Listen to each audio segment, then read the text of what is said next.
The FDA pulls a breast cancer reconstructive device. We're going to break that down full throttle next. Hey, Doc audience. So article just came out of the FDA pulling a device that was approved about 10 years ago for really, Jason, it was a lumpectomy defects. That's where breast conservation, where they were using this device to reconstruct the defect in the breast. And I guess there's some question about reporting of certain adverse events. Whether that's true, I have no idea. But yeah, the question is, I think there's several things I'd like us to talk about. But one, FDA oversight over devices and medications, but also things like off-label use. People have questions about that. Maybe a little bit about just the pushing the indications of lumpectomy, which I think happened in this case, obviously. So what do you think? I think it would start with the FDA. I mean, the FDA normally doesn't have to pull a device because there's such extensive involvement of the FDA in getting the devices approved. So I'm involved with a bunch of clinical trials and new devices, and I got to tell you, it's an onerous process getting something approved by the FDA. You need to go through a lot of steps. You have to send a lot of data. You have to send your adverse events in. And if there's a problem, things don't get approved. But, sometimes some of these adverse events may not show up for years. So I can understand the device being pulled after a long period of time as things start to accumulate. But normally this does not happen because the FDA extensively is involved in getting these devices tested and assuring that things are safe prior to approval. Yeah, I mean, Roger, like the one thing that I think we've seen as plastic surgeons is a lot of times the indications, for like breast conservation, which is like a lumpectomy. There's two kind of big buckets, and it's more complicated than this. But for the people out there, if you have a breast cancer, you can, if the breast cancer is small enough, then you can remove that locally, and then you have radiation. Basically, or the other option. Traditionally has been mastectomy with reconstruction, and actually there's some full breast reconstructive techniques that we do that basically are indiscernible almost from a normal breast. So that can be a very good option. But I mean, I definitely have seen in my career over time some of the breast conservation surgeons really pushing the indication where they're removing more and more of the breast and thinking it's going to look good, and oftentimes it doesn't. I mean, what do you think about that? Yeah, I think, especially nowadays with the implants that we have, support products that we have, mastectomies with reconstruction, there's great outcomes. And then really pushing the outcomes or the indications for doing a lumpectomy where you're kind of piecemealing the breast.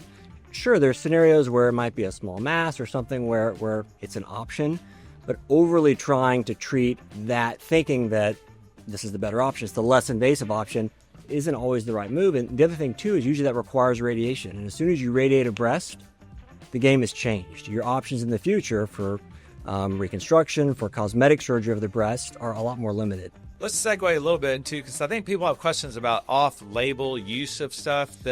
That's a very common thing all over, medicine. How do you view off-label, and what do patients want to know about that? Well, to use a device or a product or a medication off-label suggests that it's being used for something other than what it was cleared for specifically by the FDA. And that really needs to be under the guidance of an expert that's going to be using that either device or medication or product, basically expanding the indications for that product. And so, I think with regard to this device, whether it was being used for lumpectomy or breast reconstruction, I think it's just important that the most critical component of like the process of breast reconstruction is that the cancer is completely eradicated. And so, it's important that timeline is not altered and patients aren't jumping ahead to the reconstructive process before making sure they do everything they can to increase their cancer-free survival. Yeah, I mean, even things like Botox, Jason, that's like a perfect example. I mean, for years there's different indications that have been approved finally for Botox, but for years and years it was off-label for many things, and it's still off-label for tons of stuff that people are using it for, and works very well. So you're right. For Botox, it was first approved for the glabella and then forehead, crow's feet, and it was originally approved for the neck. So another company might have a similar product, they just haven't gone through the FDA for the expense of getting it approved. So according to my physician's license, I can use that product off-label in that area. And many times it's very safe. It's very safe putting Botox in an area where it might not yet been approved, but some of these devices, using them for what they're not intended, might not be as safe. Yeah, and then even soft tissue support products have been under that controversy, of originally being on label. So, for example, all of them are approved for soft tissue support and plastic and reconstructive surgery. But then many of us, if not all of us, thought they're all approved for things like breast surgery. But then the FDA came out years later and said, no, we don't consider the breast to be soft tissue. Right, and I use them every day because I think it's better and safer for our patients. And that's the critical element. Off-label is perfectly permitted to be used. It just needs to be disclosed to the patient. If you're a physician and you feel like the patient's going to have a better outcome or it's better for them to use something off-label, then that's perfectly fine. That's some great information. We'll see you next time on Hey Doc.